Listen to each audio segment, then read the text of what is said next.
as we had planned the three topics: Law of Karma from the book Ancient Wisdom, Karma Yoga from Bhagavad Gita, and Karma as our duties in daily life. So in today's session, I am going to talk about Karma as our duties in daily life. We all know duty, this word, comes from the word due, meaning supposed to do. Duty is that which we owe to the humanity, and if we don't do it, we become spiritually insolvent. The whole of our life, not just a part of it, should be committed practically, spiritually, beneficiary to the humanity as a whole. We have already studied and discussed that our actions in the past determines what kind of karma we create. It's a law of cause and effect. In the last session of Karma Yoga, we also discussed about selfless service. Karma is not a ceremonial or ritual act, but our daily duty. Karma should be effortless, and for that, effort should be taken first, and then mastering that work so that it becomes effortless. We humans are conscious natural elements of this creation. Natural because we are of the nature and for the nature. Conscious because we are more of a part who know and less a part of who do not know, as compared to animals, plants and minerals. We know that we cannot alter the natural powers and their virtues. As fire doesn't see the quality of the being and accordingly restricts its power before it burns, sun doesn't discriminate while spreading his warmth on all beings. Rain showers on each, irrespective of the person's good or bad deeds. These are some fine examples of how nature operates with an impartial law for all. This triggers a very fundamental rule of life that calls for more exploration. Hence, when I contemplated on the 8 natural powers that drive my very existence, gave me some insights as I describe them. All the 8 natural powers as I see them.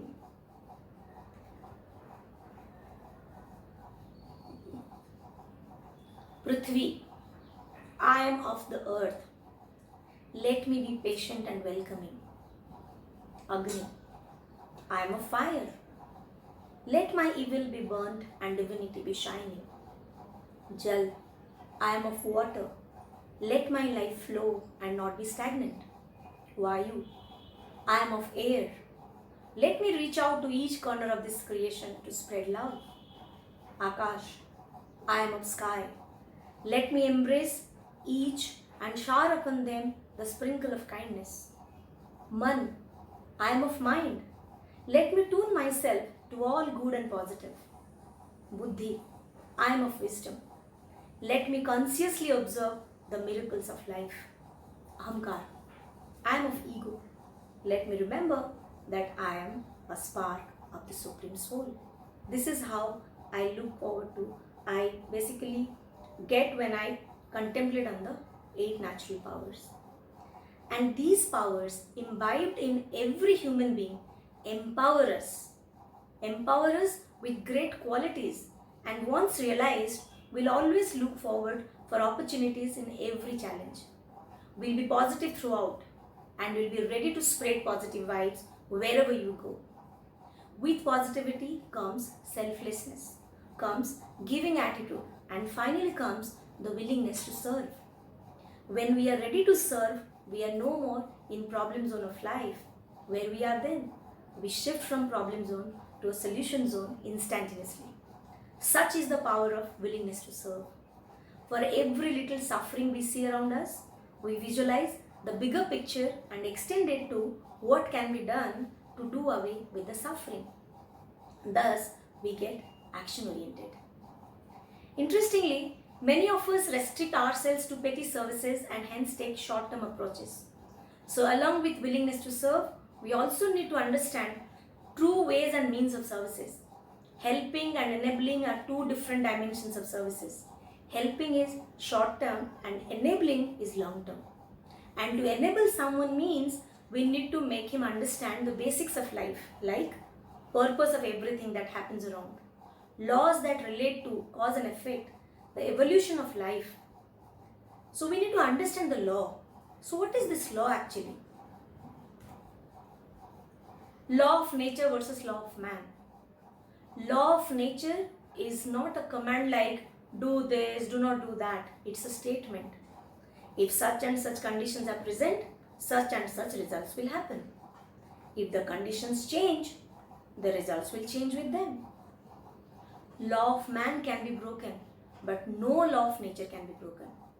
The inner law takes the place of law of outer obligation, where instead of duty, which means the payment of debt, there is sacrifice, which is the outpouring of life, where everything is done gladly, everything is done willingly, in perfect self-surrender, where the man doesn't need to ask, what I have to do, what is my duty, but where he works because the divine outwelling finds its channel in his life, and he needs no outer compulsion because of the perfection of the inner law.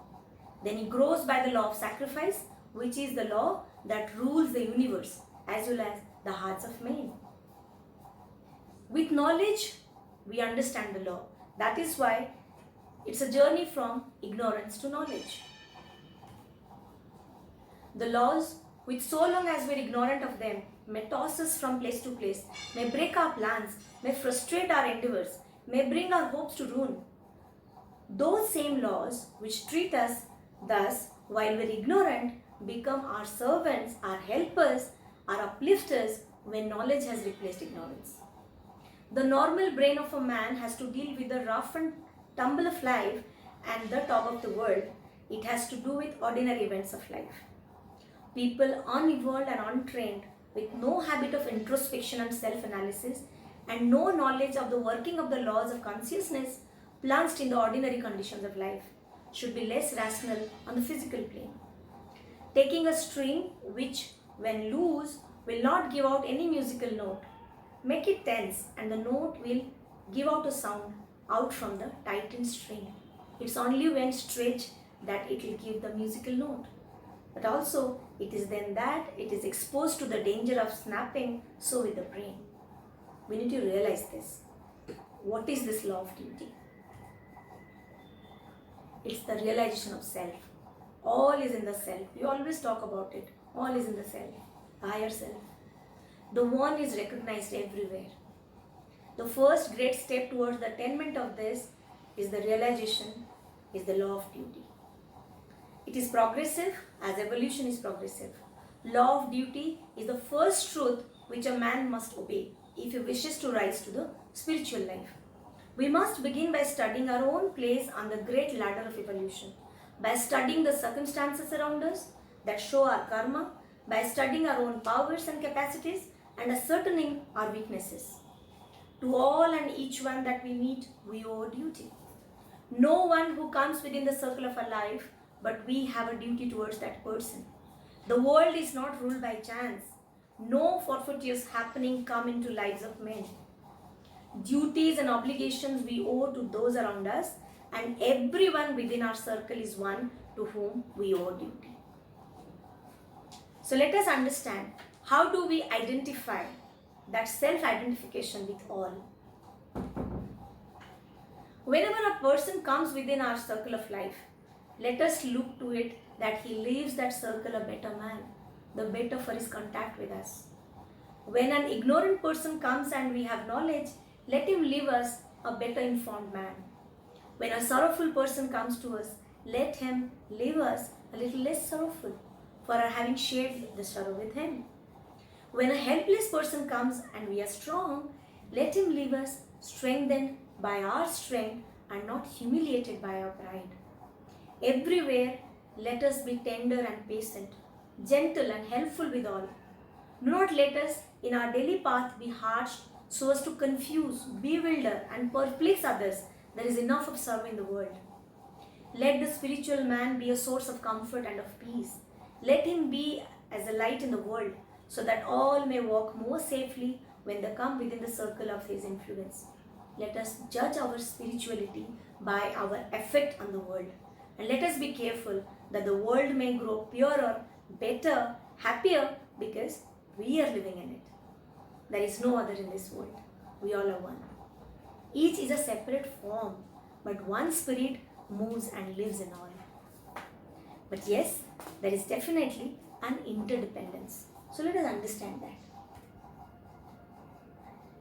It's law of sacrifice. Life is preserved not simply by taking, but also by sacrificing that which we had already appropriated. It's a mistake to think that we can live and grow simply by the appropriation of other forms into our own, simply by the absorption of the life around us, that our own may continue to exist. All the world is bound by a law of interdependence. All living things exist by virtue of mutual exchange, by the recognition of the fact of mutual interdependence. We cannot live alone in the world of forms. We cannot preserve our own form by the appropriating of others without contracting a debt, which must be paid by the sacrifice of some of the appropriate object for the maintenance of other lives.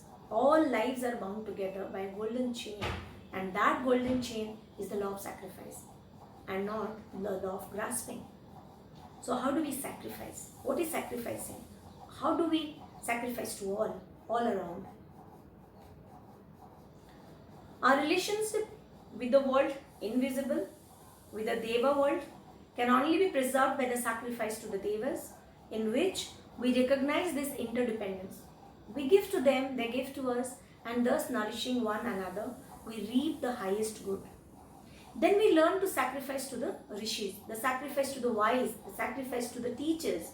That is the sacrifice of study, by the performance of which is paid one of our debts, by the performance of which an obligation is discharged. For by study we learn in order to teach, and thus we keep up the succession of knowledge, handing it down from generation to generation. Then we learn that we must also pay the debt to the elders, the sacrifice to the past, the sacrifice to our ancestors, to the Pitris, recognizing in that as we received from the past, we must pay our debt by giving to the future. Next, we learn to pay our debt to humanity. We are taught that we must feed at least one man every day. We know that the essence of the fact or the act is not in the simply feeding one poor man. In that man who's fed, the Lord of sacrifice is also fed. And when he's fed, all humanity is fed in him. Lastly, we learn to sacrifice to animals. In the sacrifice to animals, in the 2 or 3 animals that daily we are bound to feed, we are feeding the Lord of animals in his animal creation. And by this, sacrifice to the animal world is maintained. And let me tell you, sacrifice is actually joy. The world is bound by karma, by action, which is sacrifice. Law of sacrifice, which is the law of life, is also the law of joy. And we know that nothing has a keener pleasure than the pleasure of pouring out and not taking in, and that no limited joy can be equal to the joy of self-surrender. The man who lives by the law of sacrifice realizes the unity of the self and recognizes only a difference in the containing vessel and not in the indwelling life. Hence, he only gathers wisdom and knowledge into his separate vessel for the sake of sharing what he gathers with others and for others, and he loses utterly the sense of separate life and becomes part of the life of the world. We all must remember that all beings are living and that life force in everyone is thus the same through, though it seems different. This thought, once kept in the back of our mind, will always help us connecting with every single thing that we see around, and our day-to-day acts will be meaningful. As we connect with all, we get concerned about all. We truly start caring for all, and gradually there arises a sense of responsibility for all. Unity is the secret of social progress. Service to society is the means to promote it. When we see people suffering, we get concerned for a while. At times we think of doing something, and sometimes we reach out to help them. In some cases, we are least bothered what is happening around us. We get into a different thought process in which we assume that we are not the right persons to address the issues, or we are not capable enough to do the needful. But when we start thinking that for every problem, every disconnect, every suffering of mankind, there is a way out. We get involved in taking the right approach and measure to contribute towards well-being of all. The very question that we ask to ourselves, what are you doing for others, shows us a new way of life. Our life has a purpose and we must live that purpose. We are part of a great plan of evolution and we have a definite plan, definite role in this plan. The purpose of this life is not just to be happy but to be useful. We all are souls and we are operating through our bodies. The moment we truly seek that in all, we will not only find it but we will become one with it. Becoming one means becoming observant, becoming responsible and becoming ready for serving.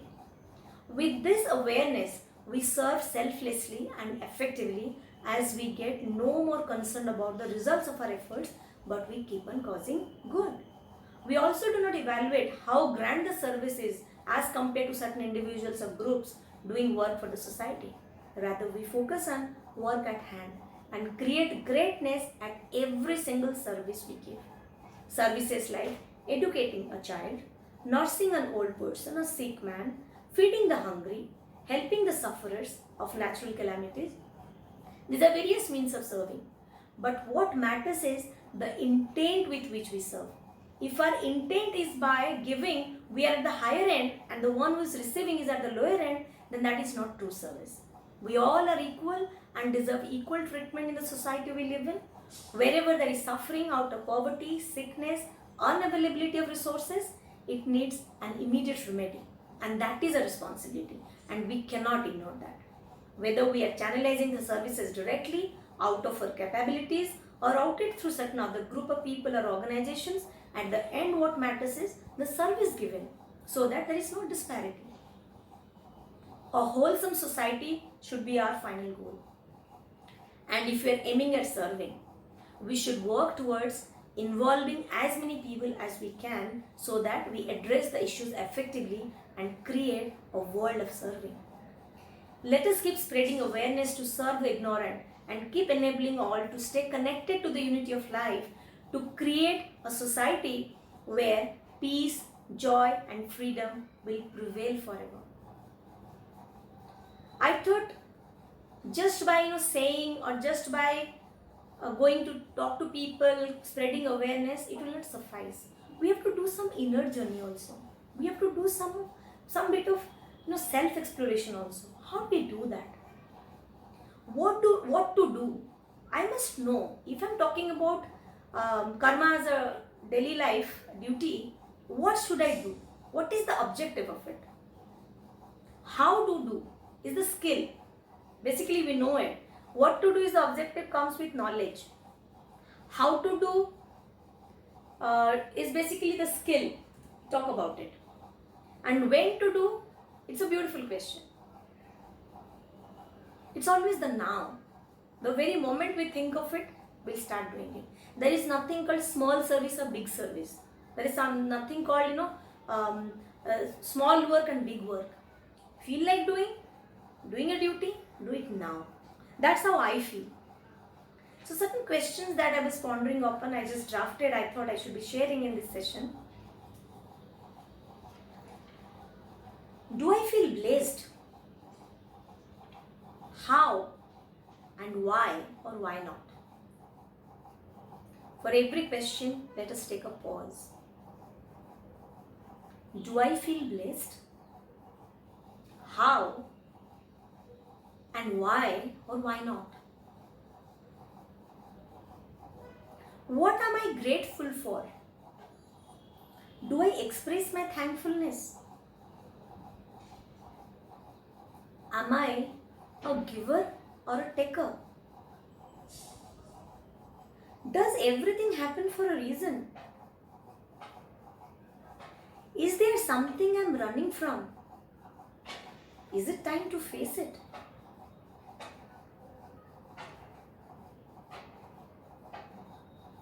More questions. Am I reliable? How so or not so?